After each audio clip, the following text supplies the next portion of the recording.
अक्सर लोगों को लगता है कि मनोरंजन इंडस्ट्री से जुड़े लोग बेहद अमीर होते हैं और उन्हें कभी किसी तरह की परेशानी नहीं होती, कम से कम पैसे की तरफ से कोई दिक्कत नहीं होती।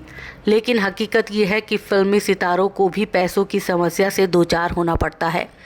एक ज़माने में दूरदर्शन का बेहद लोकप्रिय शो रहा रामानंद सागर द्वारा निर्मित श्री कृष्णा तो आपको याद ही होगा। इस शो में पितामह भीष्म का किरदार निभाया था अभिनेता सुनील नागर जी ने। फिल्म और टीवी पर कई शानदार किरदार निभाने वाले सुनील नागर जी इन दिनों पैसों की तंगी से जूझ रहे हैं। सुनील नागर राजस्थान के रहने वाले हैं और इनका जन्म राजस्थान की राजधानी जयपुर में सन 1967 में हुआ था। बचपन से ही पढ़ाई लिखाई में अच्छे थे। इनके पिता चाहते थे कि ये बड़े होकर डॉक्टर बने, लेकिन कुछ अलग करने की ख्वाहिश रखने वाले सुनील नागर का दिल अभिनय की तरफ आकर्षित होने लगा। हालांकि पिताजी के कहने पर इन्होंने मेडिकल प्रवेश परीक्षा में हिस्सा लिया और उसे क्लियर भी कर लिया, लेकिन MBBS में दाखिला लेने की जगह इन्होंने जयपुर के महाराजा कॉलेज से थिएटर का कोर्स किया। यहाँ से पढ़ाई के दौरान ही इन्होंने थिएटर करना शुरू भी कर दिया। साथ ही साथ ऑल इंडिया रेडियो के जयपुर स्टेशन में भी इन्हें काम करने का मौका मिलने लगा। बतौर एक्टर इनके करियर की शुरुआत हुई संजय खान के बेहद मशहूर TV show the sword of Tipu Sultan से। टीपू सुल्तान शो का ये हिस्सा कैसे बने, इसकी कहानी भी बड़ी दिलचस्प है।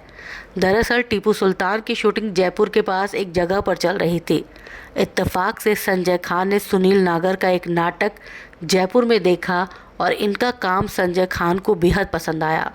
इन्होंने सुनील नागर के पास संदेश भिजवाया कि वो टीपू सुल्तान के लिए उनका ऑडिशन करना चाहते हैं। उन दिनों सुनील नागर के पास एक लूना हुआ करती थी। वो अपनी लूना पर लगभग 50 किलोमीटर दूर मौजूद उस जगह पहुंचे जहां संजय खान अपनी पूरी यूनिट के साथ टीपू सुल्तान की शूटिंग कर रहे थे। संजय खान ने इनसे मुलाकात की और फिर इन्हें टीपू सुल्तान में कास्ट कर लिया। संजय खान ने इनके रहने का इंतज़ाम भी वहीं करा दिया जहां टीपू सुल्तान की शूटिंग चल रही थी। टीपू सुल्तान में इनके काम से संजय काफ़ी खुश हुए। उन्होंने सुनील नागर को अपने अगले TV show the great Maratha में भी कास्ट कर लिया। दूरदर्शन पर आने वाला ये एक और बेहद लोकप्रिय टीवी शो था। इस शो में ये फ्रेंच जनरल डेवॉइन के किरदार में दिखे थे। इसी किरदार को निभाने के दौरान ही इन्होंने रामानंद सागर के श्री कृष्णा शो के भीष्म पितामह के रोल के लिए ऑडिशन दिया और ये इस रोल के लिए सिलेक्ट भी हो गए। इस शो के बाद तो एक्टिंग की दुनिया में इनको सफलता मिलनी शुरू हो गई और इन्होंने एक के बाद एक कई टीवी शोज़ में बढ़िया और दमदार रोल निभाए। रामानंद सागर के ही टीवी शो जय गंगा मैया में ये भगवान शिव बने। महाबली हनुमान में इन्होंने ब्रह्मा का किरदार निभाया।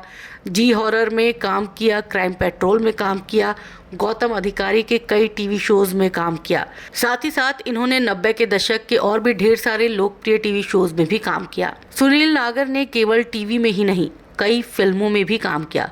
फिल्मों में इनके निभाए कुछ रोल्स तो बेहद दमदार हैं।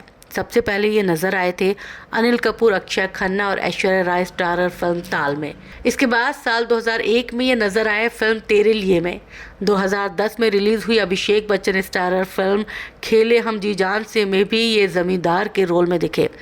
इनके करियर की बड़ी फिल्म रही 2011 में रिलीज़ हुई चतुर सिंह 2 स्टार, जिसमें संजय दत्त लीड रोल में थे। 2015 में रिलीज हुई फैंटम, जिसमें सैफ अली खान लीड रोल में थे। फैंटम में तो ये एक आतंकवादी के किरदार में नजर आए थे। इस फिल्म के बाद ये एक बार फिर से छोटे पर्दे की तरफ लौटे और इन्होंने बालाजी प्रोडक्शंस के साथ कुछ सीरियल्स में काम किया। जी टीवी के पॉपुलर शो कबूल है में डबल रोल में ये दिखे। इनका आखिरी प्रोजेक्ट रहा ब्लैक टॉर्निको नाम की एक वेब सीरीज़ जो कि ZEE5 पर प्रसारित हुई थी। ZEE5 पर ब्लैक टॉर्नेटो साल 2019 में प्रसारित हुई। ये वेब सीरीज़ 2008 के मुंबई आतंकी हमलों पर आधारित थी। इसके बाद से ही सुनील नागर ने कोई काम नहीं किया क्योंकि साल 2020 में लगे लॉकडाउन के बाद फिल्मों और टीवी शोज़ की शूटिंग बंद हो गई थी।